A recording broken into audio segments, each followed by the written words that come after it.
नमस्कार, Shriram time news मध्ये मी कैलास सोनवणे आपले हार्दिक स्वागत करतो। सुरुवातीला पाहूया 24 तासातील ताज्या घडामोडी। भारतीय जनता पार्टी धुळे ग्रामीणचा दीपावली स्नेह मेळावा तसेच पदाधिकारी नियुक्ती समारंभाचा कार्यक्रम संपन्न। बलिप्रतिपदानिमित्त धुळे जिल्हा मराठा सेवा संघातर्फे व्याख्यानासह पदाधिकाऱ्यांना नियुक्तीपत्र वाटपाचा कार्यक्रम संपन्न। आणि दिवाळी सणात लक्ष्मीपूजनासह दिवाळी पाडव्यानिमित्त सराफा बाजारात ग्राहकांची गर्दी। आता बातमीपत्र विस्ताराने। भारतीय जनता पार्टी धुळे ग्रामीणचा दीपावली स्नेह मेळावा तसेच पदाधिकारी नियुक्ती समारंभाचा कार्यक्रम धुळे शहरातील स्टेशन रोडवरील हिरेभवन येथे राज्याचे पणन व राजशिष्टाचार मंत्री तसेच पालकमंत्री जयकुमार रावल यांच्या प्रमुख उपस्थितीत संपन्न झाला। दीपावली मेळाव्यात भाजपच्या वरिष्ठ नेत्यांनी उपस्थितांना मार्गदर्शन केले। यावेळी उपस्थित मान्यवरांच्या हस्ते नवनियुक्त पदाधिकाऱ्यांना नियुक्तीपत्र वाटप करण्यात आले।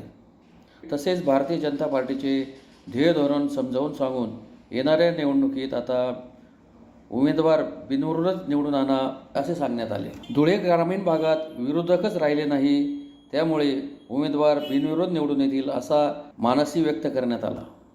या प्रसंगी भाजपचे महामंत्री विजय चौधरी, माजी केंद्रीय राज्यमंत्री डॉक्टर सुभाष भामरे, आमदार अनुप अग्रवाल, माजी आमदार कुणाल पाटील, भाजप ग्रामीण जिल्हाध्यक्ष बापू कलाने, शहर जिल्हाध्यक्ष गजेंद्र आंपळकर, माजी जिल्हाध्यक्ष बबन चौधरी, प्रदेश प्रवक्ता संजय शर्मा, महिला शहराध्यक्ष भारती पवार, माजी जिल्हा परिषद सभापती अरविंद जाधव, मनोहर बदाने, पंकज कदम, प्रदीप करपे, वीरेंद्र गिरासे, साहेबराव खैरनार, सुशील कुमार महाजन, नानासाहेब पाटील, योगेश पाटील, भगवान गर्दे, रायबा पाटील, गणेश गर्दे यांच्यासह भाजपचे पदाधिकारी व कार्यकर्ते मोठ्या संख्येने उपस्थित होते। दिवाळीच्या पवित्र मुहूर्तावर जमलो।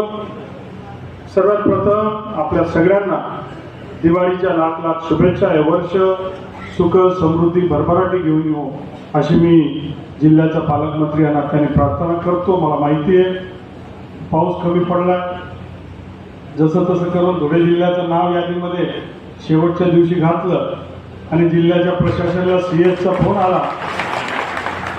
किती पाऊस तुमच्याकडे काय झाली का अडचण ते बरे व अंशतः आमच्याकडे जिल्हा आहे आणि अंशतः शब्द त्याच्यामध्ये पडल्यामुळे अजून बरीच प्रयत्न आपल्याला करावा लागणार आहे। आज आपण सारेजण एक पारिवारिक मेळावा घेतला आणि मनापासून आनंद होतोय की एक भगवी लाट माझ्या समोर आहे। खरं तर भारतीय जनता पार्टीमध्ये स्वातंत्र्यपूर्वी अजून मागे जातो की त्यावेळेस एक चळवळ उभी राहिली होती, काँग्रेसची चळवळ उभी राहिली होती। त्याच्यामध्ये महात्मा गांधींच्या नेतृत्वाखाली अनेक लोकांनी स्वतंत्रतेचा लढा दिला। नंतरच्या काळामध्ये परिस्थिती बदलली, विचारधारा बदलली, भारतीय जनता पार्टीचा जन्म झाला आणि कट्टर देशभक्तांचा पक्ष म्हणून, हिंदुत्ववादी विचारांना प्रेरणा देणारा पक्ष म्हणून भाजपची स्थापना झाली। भारतीय जनता पार्टी 2 खासदारावरून आज देशातली नाही तर जगातली सर्वात मोठा पक्ष म्हणून हा उभा राहिला। त्या भारतीय जनता पार्टीमध्ये बाबा याच्यामध्ये अत्यंत स्पष्टपणे सांगितलं जातं की पहिले देश, नंतर पक्ष आणि नंतर व्यक्ती। आणि ज्या वेळेस कोणी म्हणतो मग माझं तिकीट कापलं गेलं, मला आमदारकी दिली नाही, मी असं केलं तसं केलं, तू महत्वाचं नाही, देश महत्वाचा आहे। देशाच्या हितासाठी जे निर्णय घ्यावे लागतील ते निर्णय आम्ही पहिले घेऊ, पक्षाचा निर्णय घेऊ आणि मग व्यक्तीसाठी तर सगळे लोक जगत असतात की मला काय, आणि मग त्या विचारांच्या प्रेरणावर काम करणारा पक्ष आहे। काळाच्या ओघामध्ये आपण सारेजण जमलो आणि भारताच्या विकासाकडे जाणारी दिंडी आहे, त्या दिंडीमध्ये आपण सारेजण सहभागी झाला। आता हा विषय जुना झाला की तुम्ही काँग्रेसमध्ये होते, प्रवेश केला, युट्यूब हा विषय आता जुना झाला, कालबाह्य झाला, याच्यावर पुढच्या वेळेस चर्चाही होणार नाही। भारतीय जनता पार्टी एक महासागर आहे आणि त्या महासागरमध्ये आपण आले आहेत। आता तुम्ही आमचे बंधू आहेत, आपण सारे या देशाच्या हितासाठी आपण काम करू। बलिप्रतिपदानिमित्त धुळे जिल्हा मराठा सेवा संघातर्फे शहरातील मराठा सेवा संघाच्या कार्यालयात व्याख्यानाचे आयोजन करण्यात आले होते। यावेळी पदाधिकाऱ्यांना नियुक्तीपत्र वाटपही करण्यात आली। सुरुवातीस मराठा सेवा संघाचे राज्याचे विशेष महासचिव प्रख्यात व्याख्याते प्राध्यापक डॉक्टर लीलाधर पाटील यांच्या हस्ते प्रतिमापूजन करून कार्यक्रमास सुरुवात करण्यात आली. त्यानंतर प्रख्यात व्याख्याते प्राध्यापक डॉक्टर लीलाधर पाटील यांचे व्याख्यान संपन्न झाले. यावेळी नूतन जिल्हा कार्यकारिणीचे तसेच सर्व कक्षांच्या अध्यक्ष, विभागीय पदाधिकारी यांचे नियुक्तीपत्र प्रदान करण्यात आले. याप्रसंगी साहेबराव देसाई, पत्रकार रमेश दाने, उद्योजक बाळासाहेब बदाने, उद्योजक अनंत पाटील, जिभाऊ ब्रिगेड प्रदेश उपाध्यक्ष सुलभा कुवर, विभागीय अध्यक्ष नूतन पाटील, राज्य सहसचिव चंद्रशेखर बदाने, नाशिक विभागीय अध्यक्ष दीपक बदाने, महाराष्ट्र अनिसचे अविनाश पाटील, रामेश्वर बदाने, दीपक बदाने, मोहन देसले, मधु पाटील, अनंत पाटील, PN पाटील, वसुमती पाटील, मनीषा पवार, अर्चना खैरनार, संदीप पाटील, राजेंद्र मोरे, प्रशांत खैरनार, दिलीप देसले, प्रवीण पाटील, नितीन पाटील यांच्यासह विविध क्षेत्रातील मान्यवर उपस्थित होते. कार्यक्रमाचे प्रास्ताविक संदीप पाटील यांनी केले तर आभार संजीव पाटील यांनी मानले. दुसरी एक महत्वाची गोष्ट फक्त माहिती म्हणून सांगतो.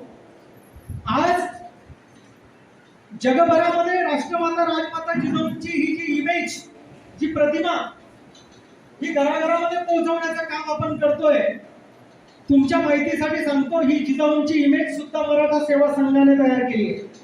मराठा सेवा संघाने राष्ट्रमाता जिजाऊंची प्रतिमा तयार करण्याच्या अगोदर इतिहास बघा, जिजाऊंची कोणतीच इमेज उपलब्ध नव्हती.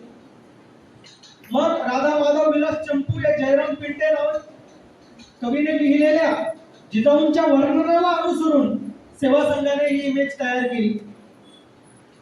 तर सांगायचं तात्पर्य असं आहे, म्हणजे हे सेवा संघावर बोलायला एक वेगळं सत्र लागू शकतं, परंतु सांगायचं तात्पर्य असं आहे की सेवा संघाने ही सांस्कृतिक सत्ता अत्यंत महत्वाची सत्ता मानली. आपण विचार करा, आज बलिप्रतिपदेचा दिवस आहे. प्रतिपदा म्हणजे पहिला दिवस, अमावस्यानंतरचा पहिला दिवस आपण कालगणनेमध्ये मोजतो.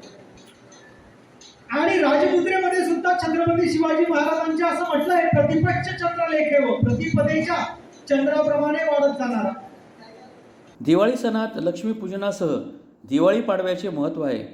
ह्या मुहूर्तावर सोन्याचे नाणे, चांदीच्या लक्ष्मीच्या मूर्ती, सोन्याचे नेकलेस, बास्केट रिंग, हिऱ्यांचे दागिने, अंगठी यांच्या खरेदीसाठी ग्राहकांनी सराफ बाजारात गर्दी केली होती.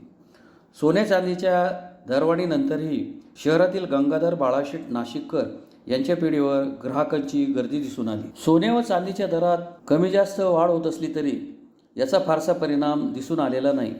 दिवाळी सणात सराफ बाजारात खरेदीसाठी गर्दी दिसून येत आहे. त्यामुळे उत्साहाचे वातावरण आहे. दरवाढीचा फारसा परिणाम नाही, कारण सोने व चांदीने चांगला परतावा दिला आहे. त्यामुळे नागरिकांचा विश्वास वाढला आहे. याकरिता सोन्याचा तुकडा, वेडणी खरेदी होत आहे. तसेच चैन, अंगठी, मंगळसूत्र व डायमंड दागिन्यांची खरेदी होत आहे. लक्ष्मीपूजन व दिवाळी पाडवा या 2 दिवसात सुमारे 5 कोटी रुपयापर्यंत उलाढाल शक्य आहे. दिवाळीत पूजेसाठी कमळावर बसलेल्या चांदीची लक्ष्मी मूर्तीला नागरिकांची पसंती आहे. त्याप्रमाणेच चांदीची नाणी देखील खरेदी करण्यात येत आहे. सोन्या चांदीच्या खरेदीवर 3% GST लागतो.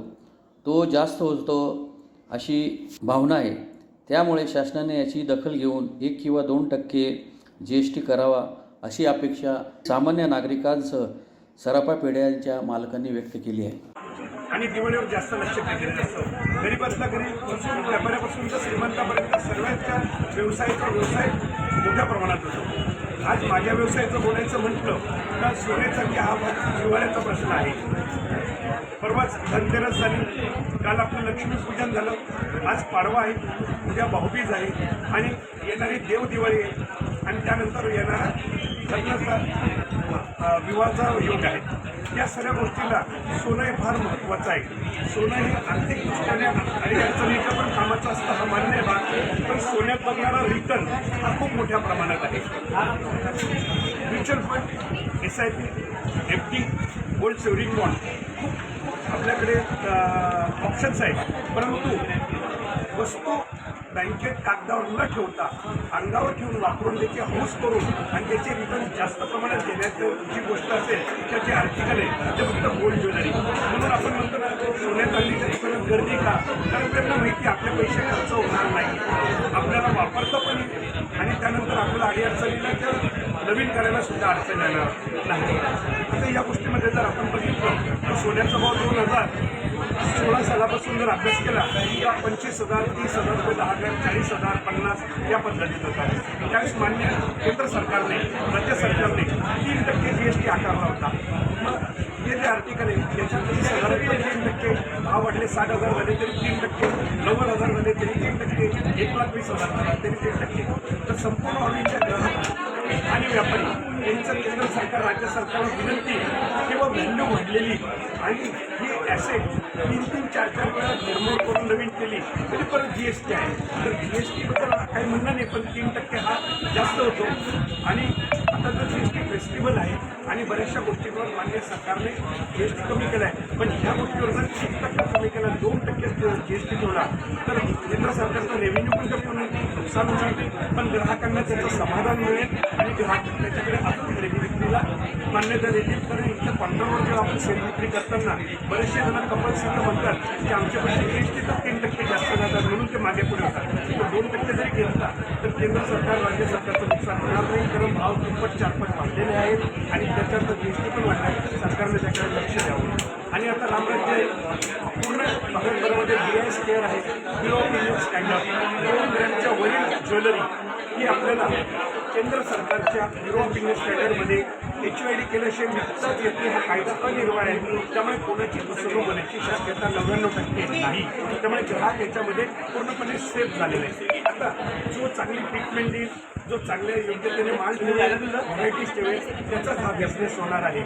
या दिवाळीमध्ये छान उलाढाल झालेली आहे, परंतु काल लक्ष्मीपूजनला थोडा पाऊस सगळीकडे झाल्यामुळे थोडं गिऱ्हाईके वगैरे थांबली आणि भाव आंतरराष्ट्रीय बाजारपेठेनुसार, अन्य कारणानुसार, बऱ्याच कारणानुसार भाव कुठं वाढत गेले. पण काल आणि आजच्या रात्रीमध्ये 6,000 रुपयाचा भाव कमी झाला. सोन्याचा भाव 1,29,30,000च्या वरनं आज 1,24,500 ते 1,25,000वर आला. एक चांगली परवानी म्हणते नाही, पण याची गॅरंटी काही नाही. केव्हाही वाढू शकतो आणि केव्हाही कमी होऊ शकतो. हे सर्व बाहेरच्या गोष्टींवर अवलंबून आहे. ज्याला पैशाची गरज आहे तो पैसे घेणार, ज्याला खरेदीची गरज आहे तो खरेदी करणार. बऱ्याचशा काही देवर गोष्टीवर बोलण्यासारख्या, परंतु ही दिवाळी छान लोकांनी आपल्या भारतीय संस्कृतीनुसार खूप सुंदर साजरी केली. गावोगावात, शहरात खूप सुंदर साजरी झालेली आणि ग्राहकांनी आम्हाला भरभरून प्रतिसाद दिला. आम्ही ग्राहकांना आणि तमाम भारत जनतेला दिवाळीच्या शुभेच्छा, पाडव्याच्या उद्याच्या भाऊबीजेच्या. पुन्हा एक नजर ठळक घडामोडींवर. भारतीय जनता पार्टी धुळे ग्रामीणचा दीपावली स्नेह मेळावा तसेच पदाधिकारी नियुक्ती समारंभाचा कार्यक्रम संपन्न. बलिप्रतिपदानिमित्त धुळे जिल्हा मराठा सेवा संघातर्फे व्याख्यानासह पदाधिकाऱ्यांना नियुक्तीपत्र वाटपाचा कार्यक्रम संपन्न. आणि दिवाळी सणात लक्ष्मीपूजनासह दिवाळी पाडव्यानिमित्त सराफा बाजारात ग्राहकांची गर्दी. याचबरोबर श्रीराम टाइम न्यूजची बातमी तर संपली. दिवसभरातील ताज्या घडामोडींसाठी पाहत राहा श्रीराम टाइम न्यूज. भेटूया पुढील प्रसारणात. तोपर्यंत नमस्कार.